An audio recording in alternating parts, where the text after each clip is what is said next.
Welcome to the Making of Madrid, a podcast about life in Madrid with me, Felicity Hughes. I'm a journalist and tour guide based in the city, and you may have seen my work in Lonely Planet or the Financial Times. But I also love taking people around Madrid, and you can hire me as a tour guide. And this little series is very close to my heart because it's an area of Madrid I don't usually show people around. It's called Usera.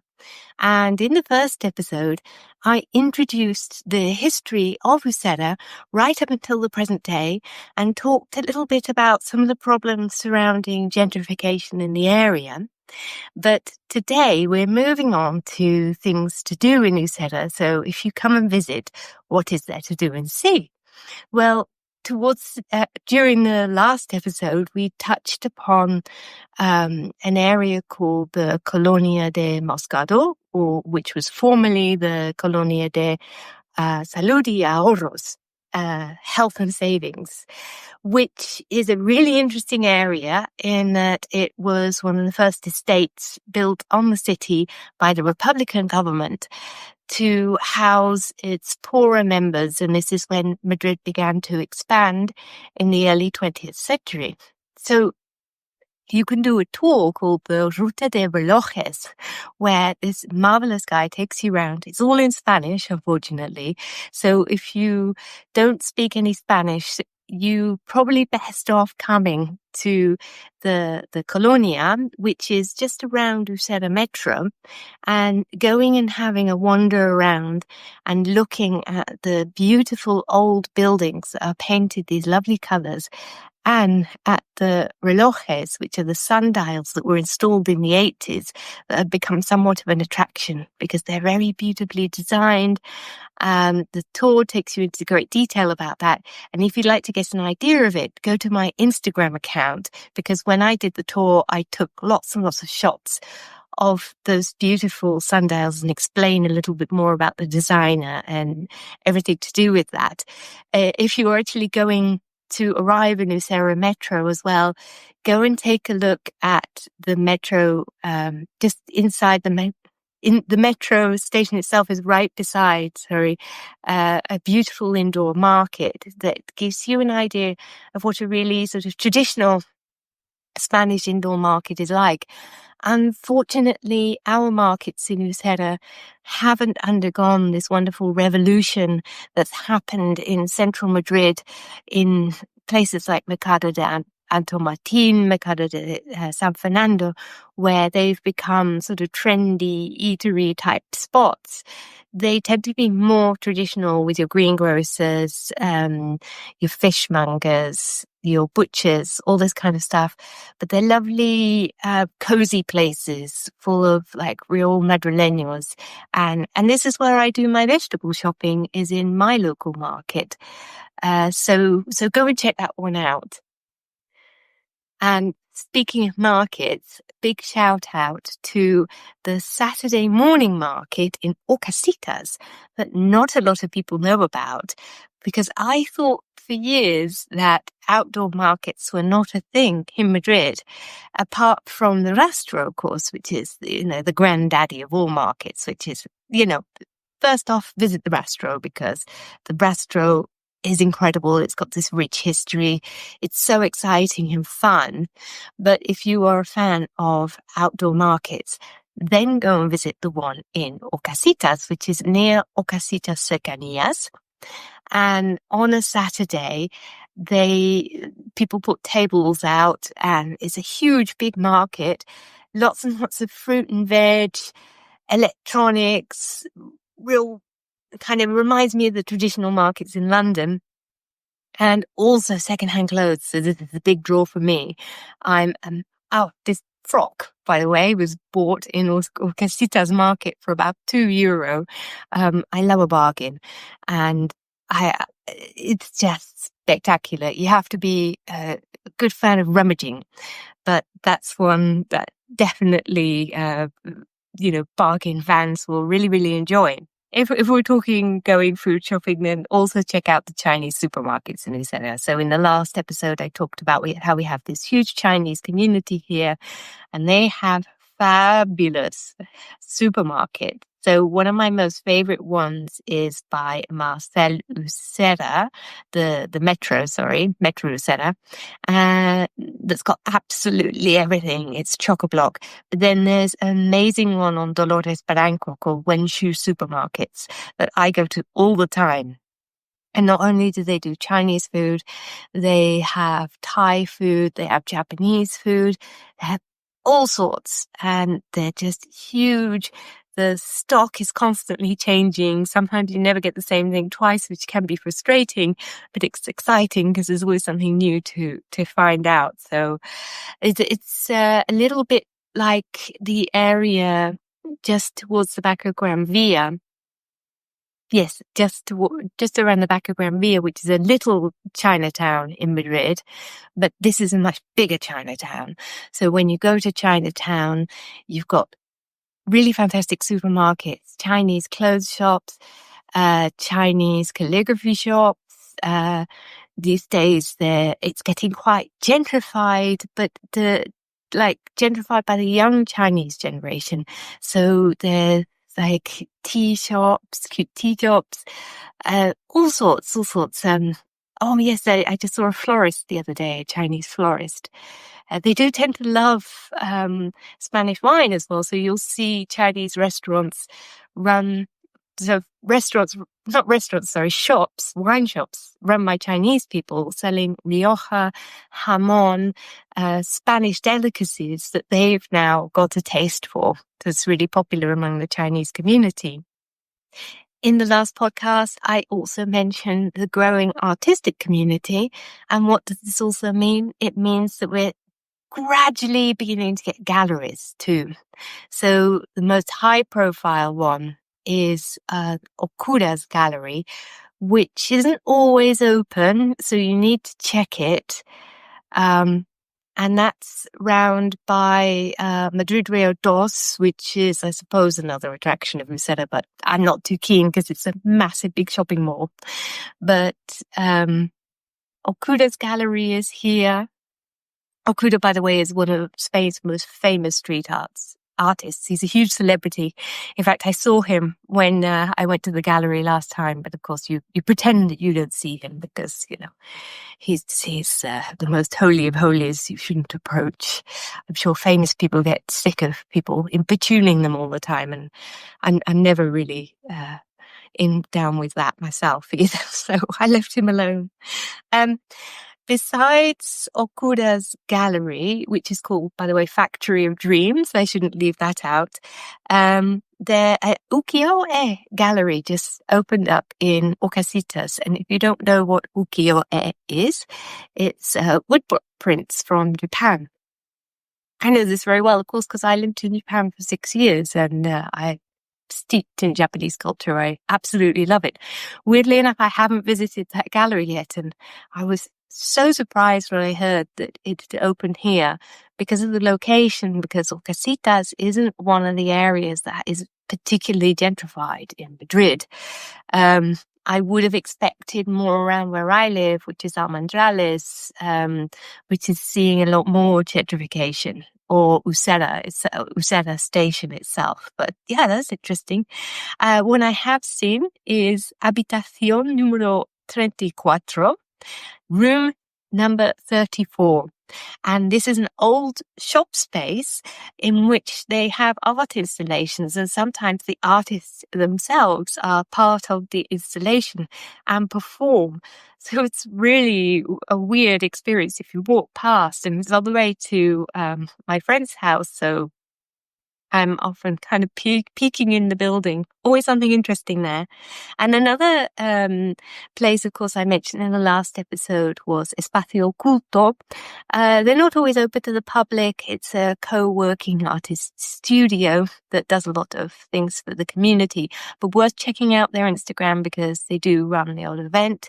Another place that's not always open either, but is interesting if you're into the art scene in Usera, is Marca Blanca. which I went to last Friday, which is an art space and bookshop run by a lovely woman called Blanca. And I went for a presentation of fanzines, and it was really unexpected. It was a lovely, welcoming space. I would say that you have to be a Spanish speaker if you go in and join in the activities there, because it's not something that's very much sort of orientated towards non-Spanish speakers. In fact, if you are considering living in an area like Usera, I would say that it's really handy to speak Spanish. I find a big gap between how people treat me here to how people treat me in the city centre. So often I'll be surprised when I go into the city centre when people begin to address me in English. And that's because I look totally giddy, which is white skin, blue-eyed, burns like to a crisp really easily. And so people quickly can see from the way that I look that I'm not Spanish, and talk to me in English in the city centre, because that's how things are. There are a lot of tourists. It's very geared towards English-speaking clientele. But here, if you go to a market or a shop, people often won't speak to you in English, and they will expect you to speak Spanish. And if you want to integrate into the community, you need to speak Spanish. So that's really, really key. But if you do decide to move here, we've got some lovely green spaces here. Now, shout out to Prado Park, which is right by my house. It is a nice big park with a lake in the middle of it. A lot of big Chinese community here, so you'll see Tai Chi in the morning and a group of very lively middle-aged ladies practicing their dancing for the Chinese New Year. Lovely park. The South American community uses it a lot to dance, and it's really lively on weekends. I like it, but it's not the best park in Usera. And the best park is in what's beginning to be called Posh Usera, which is the area closest to the river. Now, I'm kind of near Posh Usera, but not in Posh Usera. My estate is very open plan and everybody kind of talks with each other and whatever. But Posh Usera is full of these new housing developments that are basically gated communities. And they generally have swimming pools. They're close to Almendrales Metro. They're all right. I have friends who live in them. But I don't like the way that they're kind of set apart from the rest of the world. And people get in their cars, they open the gate and the electronic kind of garage, and they don't go out and they don't interact with other people. So yeah, I'm not a huge fan, but this area is the one that borders a beautiful, beautiful park called Parque Lineal Manzanares. And Parque Lineal Manzanares is great in summer because they have a little amphitheater. And when Veranos de la Villa is on, which is our summer festival citywide, it's a venue for outdoor cinemas. So I've seen films here, and it's an absolute hoot. I saw a screening of Madame Butterfly, and I saw a screening of a Korean horror movie with a few friends. Really great atmosphere.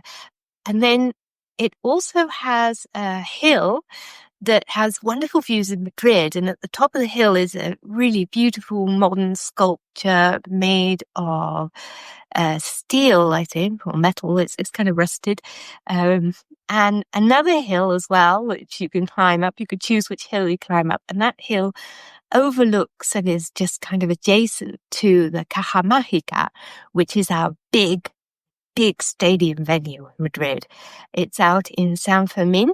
And if you go to Caja Mágica, you might go and see the Madrid Open, which is in May. I've been many years because both my family and Sergio's family are tennis fans, so we go and have a blast. You see the big players play. It's on the international circuit, so it's fab. And in summer they do the Tomavistas Festival, I think they have a few different festivals. It depends on the year what they host. But it's a decent venue for festivals. I've been a little bit lacking in soul, I'd say. Tomavistas was originally in Parque Tieno Galvan, which is a little way away from Usera, but they were bothering the residents all the time. So it's a pity it's not there anymore, but I fully understand why, because Cajamarca is more isolated and runs along this beautiful river. So the Parque Lineal de Manzanares, of course, Madrid's river, is alongside a river, and I'm a bike rider, so I get down there really, really quickly on my bike. It takes about 5 minutes from my house, and I go through Parque Lineal de Manzanares, and there's this huge, long cycle path all the way along the river that you can cycle out, and they've just extended it. Sorry, you could cycle out for about 30 to 45 minutes, depending on how fast you cycle. You could turn off a little way, and there's cycle routes that connect up elsewhere. But for me, this is what I do to relax. It's my happy place. I feel like I get, everything gets too much. I take my bike out, I cycle all the way out into the countryside by the fields and see bunny rabbits, and it's just magical. And in the opposite direction, indeed, I get into town because it goes all the way along the Manzanares up to the Casa de Campo. I've been even further, all the way out to El Pardo. So El Pardo is one of the former royal palaces that Franco then lived in. And you can see Franco's office, but also, the splendor of the Habsburgs and the Bourbons. It's a really nice place to go and cycle out to. But that's obviously not in Usera. You go for a really long cycle. That's miles away. But I just love to enthuse about this because I love cycling. And speaking of sport, swimming pools. This is a great boon of Usera.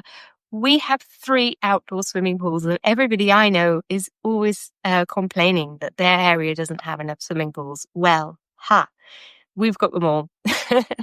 There's one right by Usera Metro. There's another out by Ocasitas, and there's another one in San Fermin, and they're all accessible for me. So I can pick and choose. I like the one by Ocasitas best, but it's currently being renovated. I don't know if it will be ready in time. In fact, when I'm recording this, it's mid-May, but it'll probably go out a lot later. They just opened the pools early because we were expecting the summer to be really, really hot. And in fact, we're having the coldest May ever. So if you're a fierce cold water swimmer, you can go and take the benefit of that, but not me. Anyway, in summer, marvelous, lots of swimming pools. We only there's not that many indoor pools, so that's not great. And by the swimming pool that I love the best, tennis courts. So yeah, that's nice. There's sport and things to do. We need more sports centres. The area is quite deprived, but in this one respect, outdoor swimming pools, it's La Bomba. La Bomba is a Spanish expression, which means it's, the bee's knees. So if you want to visit Usera, perhaps come on visit on one of the days where we have a big festival, because there are quite a few year round. I mentioned Veranos de la Villa, where they have the outdoor cinema. They'll also have outdoor concerts in plazas. That's really nice. The Madrid Open, I mentioned before, and Tomavistas Rock Festival. There's the open house day, which this will go out sometime after, but is at the end of May every year, where you get to go inside all the artists' studios. Reyes Magos, which is the Feast of Epiphany, or the Three Kings, where we have a smaller parade in the run-up to the big one in the city centre. But actually, we really like Usera Parade because you can get to see the floats. It's actually really big. You grab the sweets, you watch the fireworks, and then you see the Three Kings at the end. And, well, they go through the parade as well. And they talk to the children, at the end, and, about what presents they want to receive. And I think yes, I'm looking at my notes, and that brings everything to a close. I'm experimenting with making the podcast slightly shorter at the moment, so do tell me what you think of that in the comments. I thought it'd be a bit more bite-sized, especially seeing as this is my barrio, so I have a lot to say about Usera. So I was like, let's split this up because the notes were getting out of control completely. Anyway, if you've been enjoying the podcast, please do like or subscribe or leave a review, depending on what kind of format you're listening on or watching on YouTube, Spotify, Apple. I'm on various different places. You can also go and visit my website, themakingofmadrid.com, and subscribe to my newsletter, where you'll get a free Madrid Beyond the Guidebook guide that I wrote after writing the Lonely Planet Guide to Madrid. And that has things that weren't included in the Lonely Planet Guide. You can also support me. So I've been doing this for free for years and years and years, but it is a huge amount of work. And now I'm really putting a lot more effort into it. I've got this YouTube channel starting, and it's so much fun. But for me to keep going on with this project, it really needs to be, something that I need a little bit of outside investment from. So consider buying my book, which just came out, which is called Quiet Madrid, and it's about the hidden spaces, tranquil places in Madrid where you can go and escape from the madding crowd and just take a breather. But they're also really interesting places, and it's full of links to historical information because that's totally my bag. You can hire me as a tour guide in person just by getting in touch from the link on the Making of Madrid.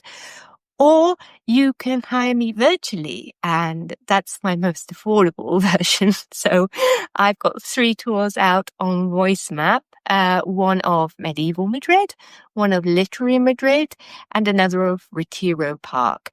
So do please like, subscribe, leave a comment. I really hope you're enjoying the podcast, and thank you so much for watching. Bye-bye.